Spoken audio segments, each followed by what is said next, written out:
دیکھیے بھائی، یہ جتنی لمبی چوڑی تحریر آئی ہے، اس میں جتنی بھی سچائی ہے یا جو بھی ہے وہ ایک علیحدہ چیز ہے، لیکن مسئلہ یہ ہے کہ یہ ادارہ بذات خود ایک فرقہ ہے، بالکل اسی طریقے سے جس طرح اگر آپ بریلویوں کے سامنے قرآن و حدیث کی بات کریں ان کے اوپر اثر نہیں ہوتا ہے، دیوبندیوں کے سامنے کریں ان کے اوپر اثر نہیں ہوتا ہے، اہل حدیثوں کے سامنے کریں ان کے اوپر نہیں ہوتا ہے، اسی طرح اس ادارے کے سامنے اگر آپ قرآن اور حدیث کی بات کریں، ایمان اور عقیدے کی بات کریں، جنت اور جہنم کی بات کریں، تو سب کچھ سمجھنے کے باوجود کہیں گے ہاں بالکل صحیح ہے، لیکن یہ فوج ہے۔ بھائی کون سی فوج ہے یہ؟ کیا نام ہے؟ اللہ اور اللہ کے رسول سے بھی زیادہ آگے ہے، کوئی مقدس گائے ہے، عمران خان نے جس طرح کا مقدس گائے ہے، یہ قوانین سے اوپر ہیں۔ جب دنیاوی قوانین سے یہ اوپر نہیں ہیں تو اللہ کے قانون سے کیسے اوپر ہو سکتے ہیں؟ کیا فرشتے فوجیوں سے ڈرتے ہیں؟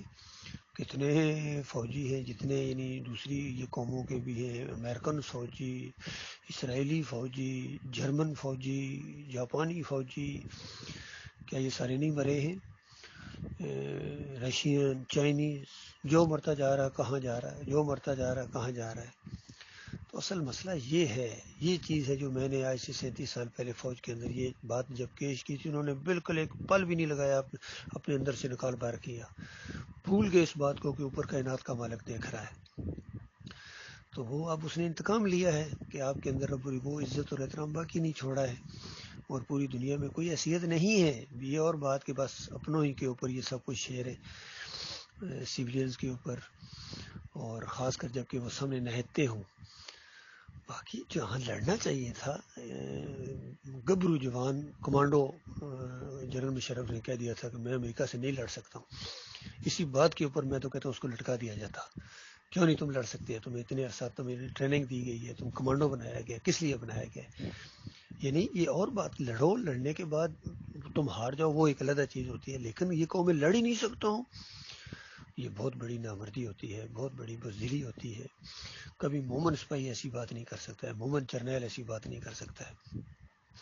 وہ تو تعداد میں کمی کے باوجود بس صرف لیکچر یہ لوگ دیتے ہیں، لیکن عمل نہیں کر سکتے کیونکہ ان کے اندر وہ ایمان نہیں ہے، ایمان کی روح نہیں ہے۔ طارق بن زیاد نے وہاں تعداد تھوڑی ہونے کے باوجود اپنی کشتیاں جلا دی تھی، انہوں نے کہا ہم واپس نہیں جانا ہے، یا مریں گے یا قبضہ کریں گے اور جیتیں گے۔ اور مومن جو اصلی مومن ہوتے ہیں ان کے دل کے اندر کی جو آرزو ہوتی ہے وہ قبضہ کرنے یا جیتنے سے زیادہ شہادت کی ہوتی ہے۔ تو ایسے مجاہد، کسی موقع کے اوپر خالد بن ولید نے کہا تھا اپنے مخالفین کو کہ جس طرح تمہارے سپاہی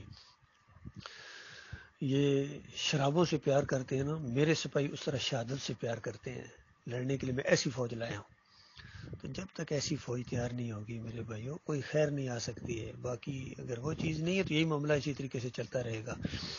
یہ 19-20 کا فرق ہوتا ہے، جو اوپر آتے ہیں جرنیل آتے ہیں ان کے دماغ کے اندر جو ٹریننگ دیجیے، بنیادی ٹریننگ ہی وہی شیطانی انداز ہے، انگریزوں کا چھوڑا ہوا طریقہ ہے۔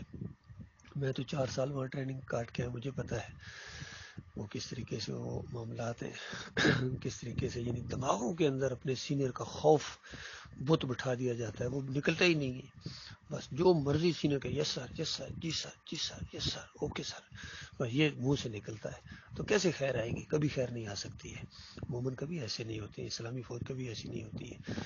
مومن سپاہی جو ہوتے ہیں وہ پوری طرح شعور کے ساتھ وہ باتوں کو سنتے ہیں، کوئی ایسی بات جو ان کے مالک اور خالق کے خلاف کہی جائے وہ سوال ہی پیدا نہیں ہوتے ہیں، کبھی بغاوت نہیں کرتے ہیں اپنے سسٹم سے۔ قتیبہ بن مسلم نے وہاں یہ چائنا میں جا کے حالانکہ کتنی فوج لے کے گئے تھے اور چائنا کا بادشاہ ہل گیا تھا، سرنڈر ہونے کے لیے تیار ہو گیا تھا، لیکن جب امیر المومنین کا ایک حکم نہیں مانا تو ان کے اپنے سپاہیوں نے پکڑ لیا قتیبہ بن مسلم کو کہ تو اگر امیر المومنین کی بات نہیں مانے گی تو ہم تمہاری اطاعت نہیں کریں گے۔ یہ ہوا ہے۔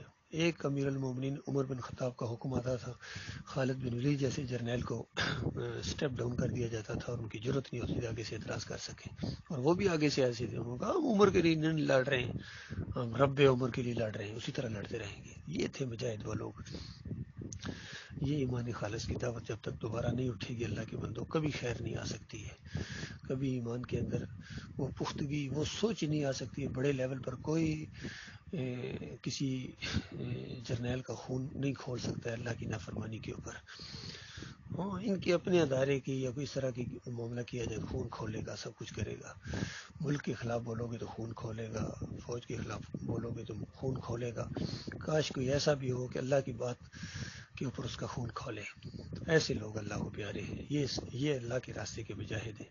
یہ جب مریں گے تو جنت میں جائیں گے، باقی کوئی جنت میں نہیں جا سکتا ہے. چاہے بیت اللہ کی حفاظت میں تمہاری جان جائے، چاہے تم بیت اللہ کی چھت کے اوپر چڑھے ہو، چاہے اندر نمازیں پڑھی ہوں، اس سے نہیں فیصلے ہونے. فیصلے ایمان عقیدے سے ہونے. ابو جہل نے بھی بیت اللہ کے اندر کتنی دفعہ گیا ہوگا، وہ سردار تھا، کیا اس وجہ سے وہ بچ گیا؟ نہیں، ایسا نہیں ہوتا ہے. تو اللہ تعالیٰ غور و فکر کرنے کی توفیق عطا فرمائے.